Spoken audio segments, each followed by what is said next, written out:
18장 1절에서 3절까지 말씀 보겠습니다. 다 함께 한 목소리 있습니다. 이 일 후에 다른 전사가 하늘에서 내려오는 것을 보니 큰 권세를 가졌는데 그의 영광으로 땅이 환하여지더라. 심찬 음성으로 외쳐 이르되 무너졌도다 무너졌도다 큰 성 바벨론이여 귀신의 처소와 각종 더러운 영이 모이는 곳과 각종 더럽고 가증한 새들이 모이는 곳이 되었도다.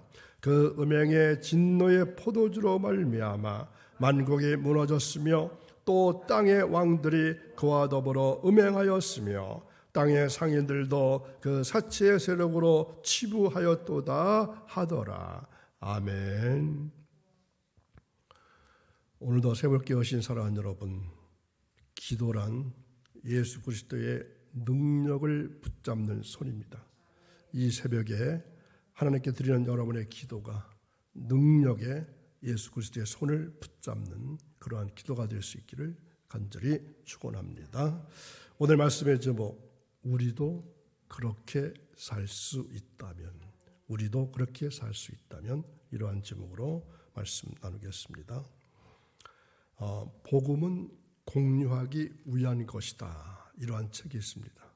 여기에 보면은 이러한 내용이 있습니다. 사바스테의 40인 순교자, 사바스테의 40인의 순교자. 사바스테는 지금 터키의 사이바스를 말합니다. 주 320년입니다. 주 예수님 탄생하신 지 320년 어느 겨울에 교회 성장을 방해하는 헛수고 속에서 당시 로마 황제는 모든 신민들과 군인들, 지역 신들 앞에서 제사를 드려야만 된다, 이러한 칙령을 내리게 됩니다. 그러니까 군인들뿐만 아니라 모든 사람들이 로마 황제에게 제사를 드려야 한다는 겁니다. 그래서 군인들은 규정된 제물을 마련하고 제물을 통해서 황제에게 자신들의 충성을 내보이도록 소집되었습니다. 300년 동안 무적의 사단이었던 12사단이 있었습니다. 여기에 대장은 모여있는 군사들에게 그 칙령을 읽어주었습니다. 그리고 이렇게 말합니다. 12사단 군사들이요, 여러분은 여러 전투에서 용기를 보여주었습니다. 이제 우리는 황제의 법에 순종함으로써 제국의 가이사에게 충성한다는 사실을 보여줍시다. 내일 우리는 신들에게 제사를 드릴 겁니다. 그런데 그 군대에는 여러 계급을 달고 있던 40명의 그리스도인들이 있었습니다. 이 칙령을 들은 이들은 자신들의 지휘관에게 이교 제단에 제사 드릴 수 없다고 말합니다. 그 지휘관은 당황했습니다. 감히 이 자들이 황제를 얕잡아 보다니, 이런 생각을 갖게 되었습니다. 그런데 이 지휘관은 그들이 적지 않게 싸움터에 나가서 용맹스러움을 드러냈던 것을 알고 있었기 때문에 그들에게 벌을 내리는 것을 원하지는 않았습니다. 그래서 그런 자신들이 내린 결정을 번복하게 하기 위해서 그리스도인 군인들을 밤새도록 감금해 놓았습니다. 다음 날 아침이 되었습니다. 그들은 불려나와서 이교 신들 앞에서 경배하도록 다시 명령을 받게 됩니다.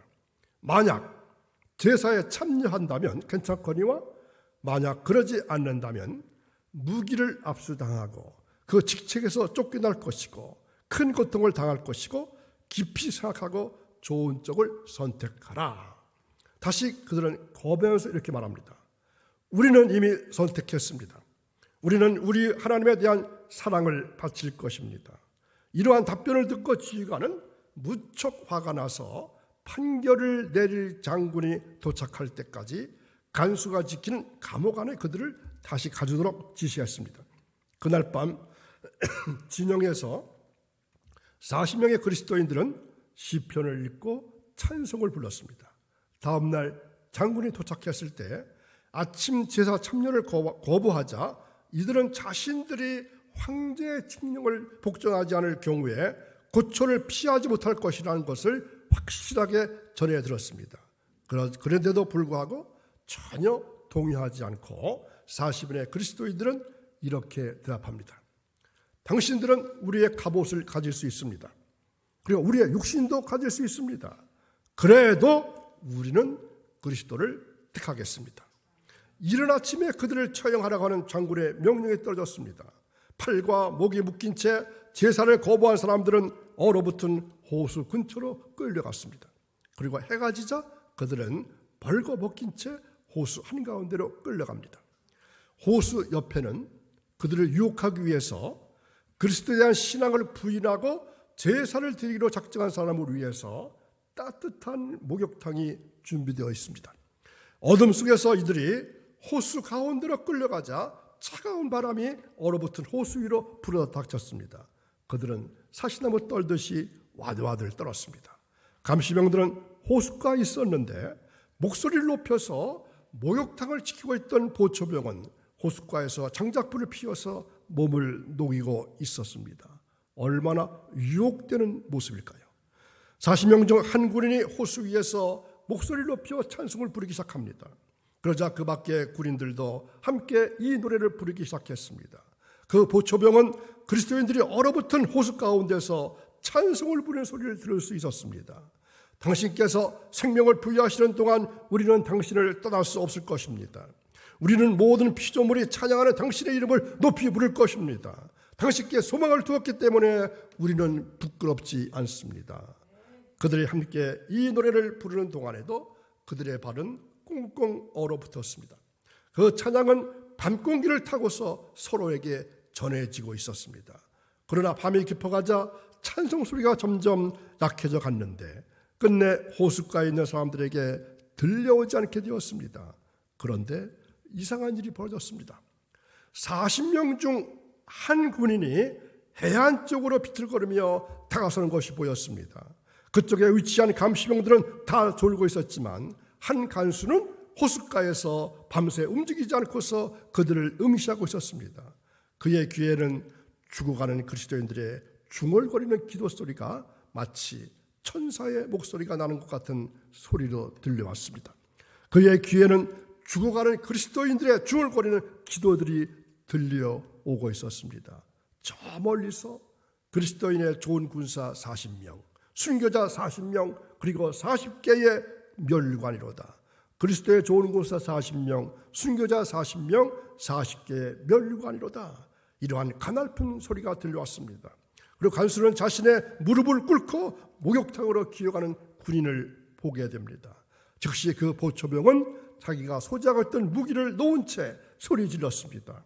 여기 내 옷을 입으십시오. 내가 당신을 대신하겠소.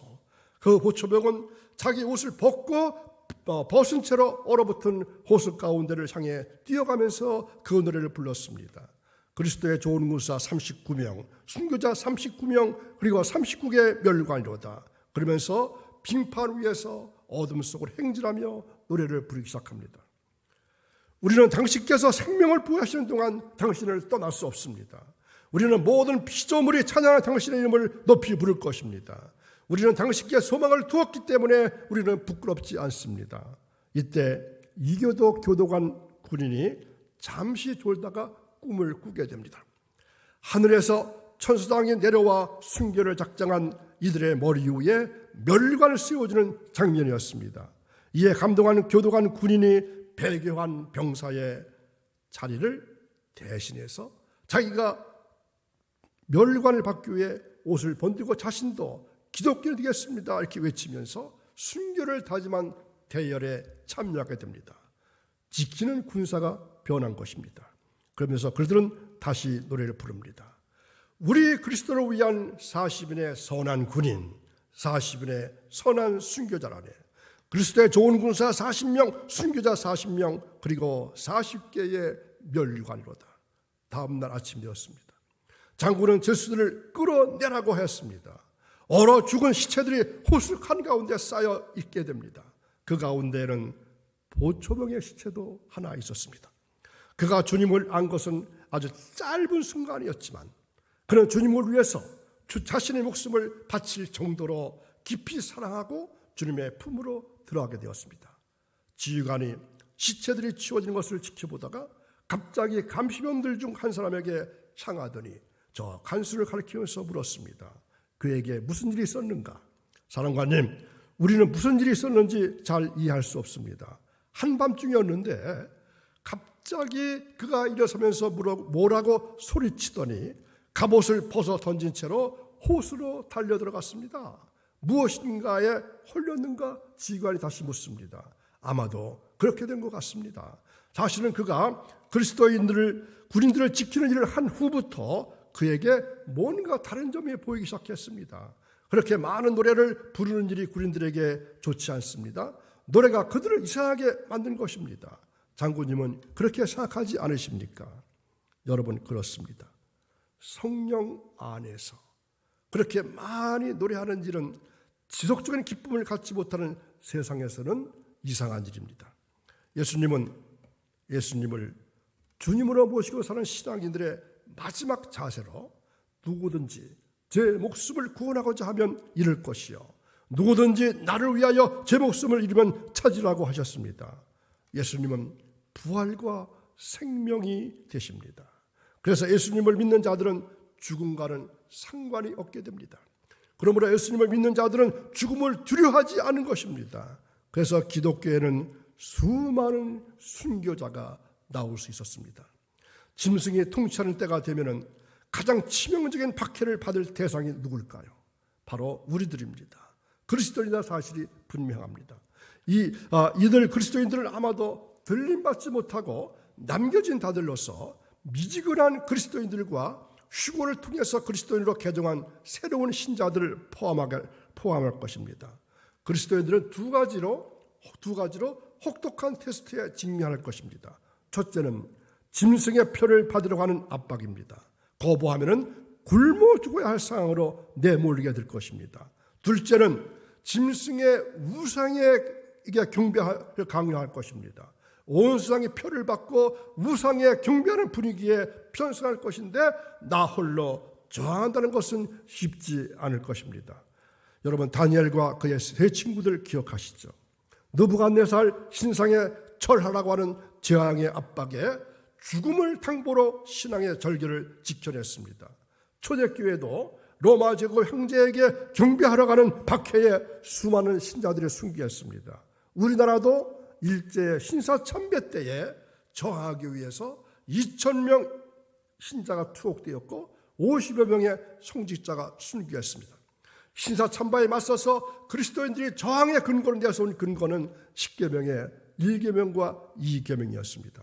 최근 믿음 외에 율법이나 계명을 지키는 일이 불필요하다고 말하는 그리스도인들이 등장했습니다.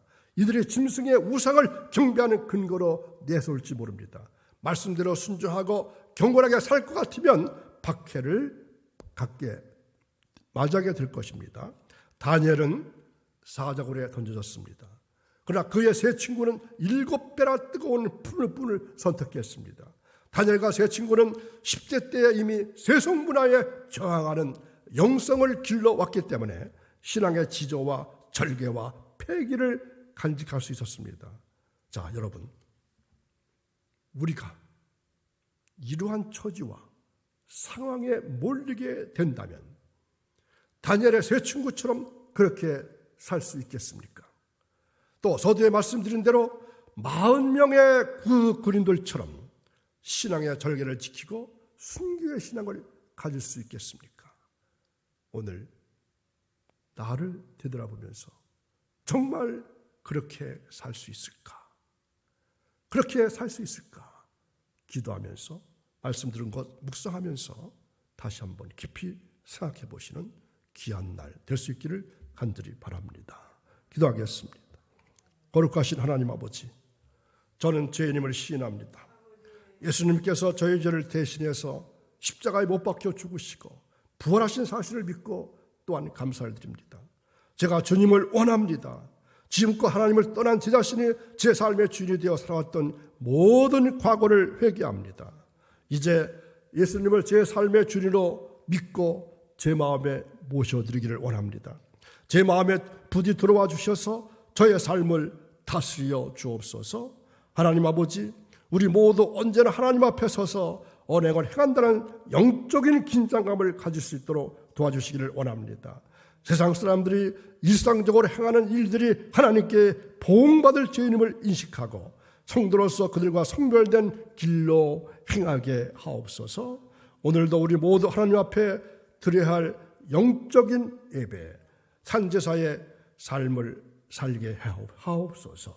오늘도 되어질 모든 일 범사가 주님 안에서 형통하게 할 수 있도록 복내려 주시고, 교만을 버리고 겸손한 자세로 주님을 섬기고 이웃을 섬길 수 있는 복된 한날이 이어지기를 원하며 예수님의 이름으로 기도하옵나이다. 아멘.